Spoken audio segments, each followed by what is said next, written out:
What if the biggest secret was never hidden inside the lighthouse, never inside the bottle tree, and never inside the monsters? What if the answer has been sitting beneath the town this entire time? The caves. Everyone treats them like the monster's home. A place to avoid. A place where nightmares sleep until sunset. But what if that's exactly what the town wants us to believe? Because after looking at every major clue again, one terrifying possibility begins to appear. The caves don't just hide the monsters. The caves explain everything. Not where the monsters came from, not why people can't leave, not even why the town exists. They explain how every impossible event is connected. And once you see that connection, you can't unsee it. Because here's what changes everything. Every mystery in From eventually points downward. Not upward. Not outward. Down. The tunnels. The roots. The underground passages. The strange voices beneath the earth. The symbols Jade keeps seeing. Even the children connected to the word Angui. Almost every unexplained mystery has one thing in common. It leads below the town. That cannot be an accident. And if that's true, then we've all been asking the wrong question. We've spent years asking, what lives inside the caves? Maybe the real question is, what was the caves built to protect? That sounds like the same question, but it changes everything. Because protecting something is very different from imprisoning something. Look at what the show is actually telling us. When Tabitha first entered the underground tunnels, she expected chaos. Instead, she found something strangely organized. The monsters weren't wandering randomly. They were sleeping, almost peacefully. Each one had its own place, its own position, its own routine. That is incredibly strange. These creatures hunt people without mercy. They smile while killing. They manipulate emotions. Yet during the day, they don't behave like wild predators. They look more like workers waiting for instructions. Why? That detail never received an explanation. Most viewers accepted it because it was creepy. But creepy isn't an explanation. The writers showed us that scene for a reason. Because sleeping monsters create one uncomfortable question. Who decided this is where they sleep? Think about it. Animals choose shelters. Humans build homes. But these creatures, they return to the exact same underground location every single day. Almost like they're following rules they didn't create. And this is where it gets darker. What if the caves aren't their home? What if they're their prison? At first that sounds impossible. After all, the monsters can leave every night. So how could it be a prison? Simple. A prison doesn't always stop you from leaving. Sometimes, it only controls when you're allowed to leave. Notice something fascinating. The monsters never appear during daylight. Not once. It isn't just preference. It feels like law. The show has never shown one of them simply deciding to ignore that rule. That should bother us. Because every predator adapts when survival demands it. These creatures never adapt. Never experiment. Never evolve. They repeat. Every single night. Almost like they're following a schedule written long before they arrived. But here's what changes everything. Schedules require someone to create them. Who created theirs? That's not the real mystery. The real mystery is, who benefits from those rules? Because if something powerful controls when the monsters move, then the monsters may not be the highest threat in this world. They could just be the visible threat. The real power stays hidden underground. Now think about Victor. Victor has survived longer than anyone. He knows places nobody else knows. He remembers details everyone ignores. And whenever conversations move toward the tunnels, Victor becomes uncomfortable in a very specific way. Not ordinary fear. Recognition. There's a difference. Fear says, I don't want to go there. Recognition says, I already know what happens if you do. Victor has never treated the caves like an ordinary dangerous place. He treats them like somewhere people are not supposed to understand. That matters. Because Victor rarely hides information for selfish reasons. He hides information because he believes knowledge itself can be dangerous. Ask yourself why. Why would simply knowing something put everyone at risk? Unless the town reacts when people discover the truth. And if the town reacts, then the town is listening. This is the detail everyone missed. Every time someone gets closer to understanding how this place works, the town becomes more aggressive. Jade starts seeing impossible visions. Tabitha is drawn toward places she shouldn't reach. Boyd experiences events that seem carefully designed to break him psychologically. Randall becomes trapped in experiences no one else fully understands. These aren't random supernatural moments. They all happen after curiosity grows. Almost like the town has an immune system. An immune system attacks anything that threatens the body. What if the caves are the heart of that body? Suddenly, everything starts connecting. The underground isn't simply another location. It's the control center. The surface town is only what the prisoners are allowed to see. The real story exists underneath. And if that's true, then every road, every tree, every house, every impossible loop could simply be defenses protecting whatever still waits below. Because maybe people aren't trapped inside the town. Maybe they're trapped above something much worse. And once you accept that possibility, every scene in From starts looking completely different. If the caves are the control center of the town, then one question immediately becomes unavoidable. Who built them? Because despite everything we've seen, the tunnels never feel natural. They don't look like caves formed by time alone. They feel used, lived in, Maintained. as if they were designed for a purpose that existed long before Boyd, Tabitha, Victor, or anyone else ever arrived. And that's the first clue. The town itself feels much newer than whatever lies beneath it. Think about the order. We always assume the town came first and the tunnels were discovered later. But what if it's the opposite? What if the underground existed first and the town was built directly on top of it? That would explain something viewers rarely talk about.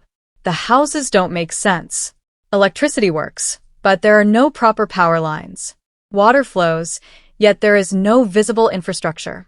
Phones ring without anyone calling. Radio voices appear from nowhere.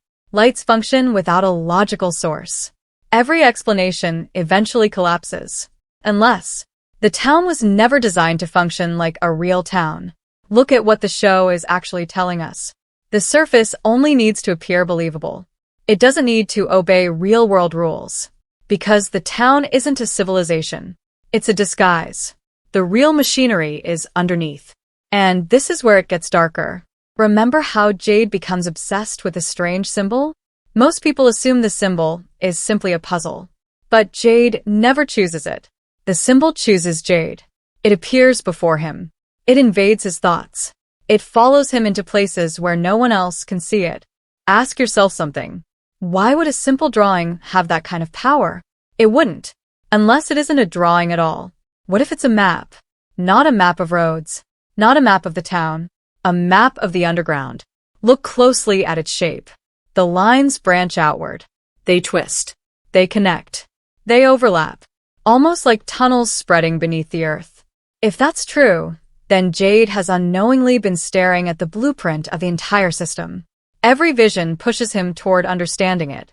Not because someone wants him to solve the mystery, but because something below is trying to communicate. That sounds impossible. Until you remember another strange pattern. Voices. They never behave normally in From. Sometimes they warn people. Sometimes they manipulate them. Sometimes they tell partial truths. Sometimes they lie. Almost every supernatural voice has one thing in common. It never tells the whole story. Why? Because information itself is controlled. Imagine standing inside a prison where every loudspeaker belongs to the warden. Even when the speaker tells the truth, it only tells the truth that serves the prison. Now apply that idea to the town. Suddenly, every mysterious voice becomes suspicious. Not because it's supernatural, because it may belong to the same intelligence. But here's what changes everything. The monsters also speak. Think about how strange that really is. They don't roar. They don't hunt like animals. They smile. They joke. They remember names. They imitate loved ones. They understand grief, Fear. Hope. regret. That means they understand humanity. But they no longer behave like humans. Why? Most viewers stop at one conclusion. They used to be people. Maybe. But that doesn't explain why every monster behaves almost identically. Different faces, different clothes, same personality, same smile, same slow walk, same emotional manipulation. That's too consistent. Individual people don't become identical after death. Something made them that way. Almost as if every monster is running the same program. That's terrifying, because if they're following programming, someone wrote it. And where would that programming originate? The caves. Notice another overlooked detail. The monsters never seem desperate. They aren't starving. They don't rush. They enjoy the chase. Almost like feeding isn't their main purpose. If survival were their goal, they would attack immediately. Instead, they create fear first, hope second, despair last. It's always emotional, always psychological. That should sound familiar, because the town behaves exactly the same way. It gives people hope, then destroys it. It offers escape, then closes every door. It creates connections, then tears them apart. The monsters and the town follow identical patterns. That cannot be coincidence. This is the detail everyone missed. The monsters don't create the town's suffering. They perform it, like actors following a script. And every night, the same performance begins again. That completely changes how we see Boyd. Boyd believes he's fighting the monsters. But what if he's fighting the lowest level of the system? Think about every victory Boyd has achieved. Has anything truly changed? He kills. He survives. He discovers clues. He protects people. Yet the town adapts almost immediately. Every success creates a new nightmare. Almost like the system corrects itself. Why?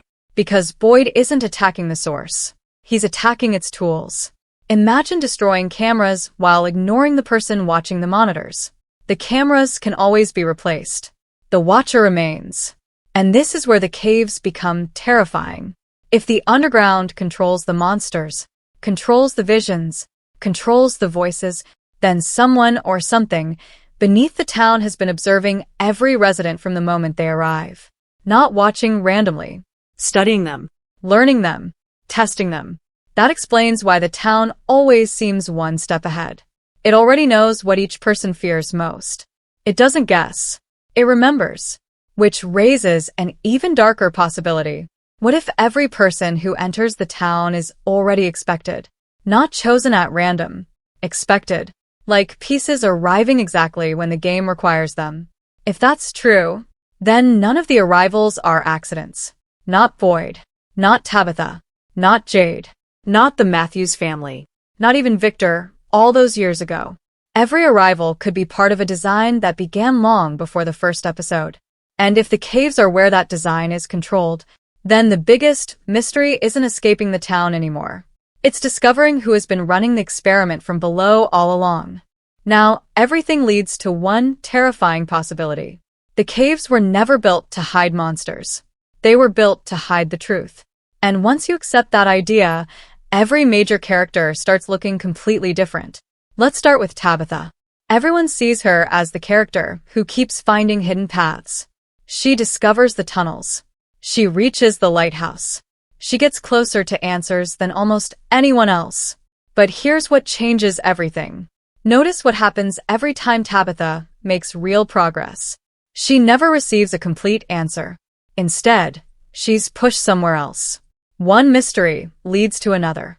One door opens just enough to reveal another locked door. That's not how a mystery ends. That's how a maze works. A maze doesn't stop you from moving. It controls where you move. That means Tabitha may not be discovering the truth. She may be following a route that was prepared for her long before she arrived. Now think about Jade. At first, he looks like the classic genius trying to solve an impossible puzzle. He questions everything. He refuses simple explanations. He's willing to lose sleep if it means finding another clue. But look at what the show is actually telling us. The closer Jade gets to understanding the symbols, the more unstable his reality becomes. His visions increase. The dead appear. The impossible becomes normal. It's almost as if someone doesn't want him solving the puzzle. Or someone wants him solving the wrong one. That's not the real mystery. The real mystery is why Jade keeps being shown pieces instead of the whole picture. Because partial truth is often more dangerous than complete ignorance. Someone who knows half the story can still be controlled. Someone who knows the whole story becomes impossible to manipulate. And this is where it gets darker. Look at Boyd. For years, Boyd has become the town's strongest protector. He makes impossible decisions. He keeps people alive. When hope disappears, people look to him. But ask yourself one uncomfortable question. Why does the town never simply kill Boyd? It has had countless opportunities. He's been isolated, injured, surrounded, broken mentally, yet he survives. Again, and again, and again. Maybe that's because Boyd isn't just surviving the system. He's necessary to it. Every prison needs someone who keeps the prisoners believing tomorrow will be different. Without hope, people stop playing. Without Boyd, the cycle could collapse. That doesn't make Boyd an enemy. It makes him someone being unknowingly used. He's fighting harder than anyone. But every victory keeps the game alive just a little longer. Think about Victor. Victor has lived in this place longer than anyone we know. He remembers events no one else can. He draws pictures instead of giving direct answers. Most viewers believe Victor struggles to explain his memories because of trauma. And that's certainly true. But what if trauma isn't the only reason? What if Victor understands something so terrifying that words themselves feel dangerous? Children often protect themselves by drawing things they can't explain. Victor's drawings aren't just memories. They're warnings. Almost every important location appears in his sketches. Trees. Houses. People. The boy in white. The underground. It's as if he's been documenting the prison without realizing he was creating its map. This is the detail everyone missed. Victor almost never tells people where to look. He tells them where not to look. That difference matters. He isn't protecting himself. He's protecting everyone else from finding something beneath the town. Why? Because maybe Victor has already seen it. And maybe that's why he survived when everyone else died. Not because he escaped the truth. Because the truth let him live. Now, let's return to the monsters. The biggest mistake we've made is assuming they're the final villains. But every clue says otherwise. They never question their routine. They never break formation. They never seem surprised. Almost like they already know how every night is supposed to unfold. That's behavior you'd expect from guards. Not rulers. Guards don't decide the prison exists. They simply enforce its rules. If that's true, then something else created those rules. Something older. Something smarter. Something patient. And where has the show hidden that possibility from the beginning? Beneath everyone's feet. The caves.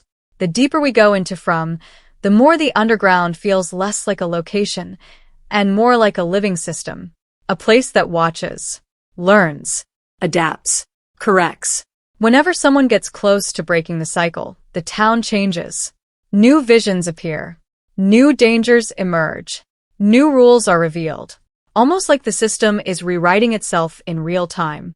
That sounds impossible until you remember one simple fact. Nothing in this town behaves naturally. The roads loop.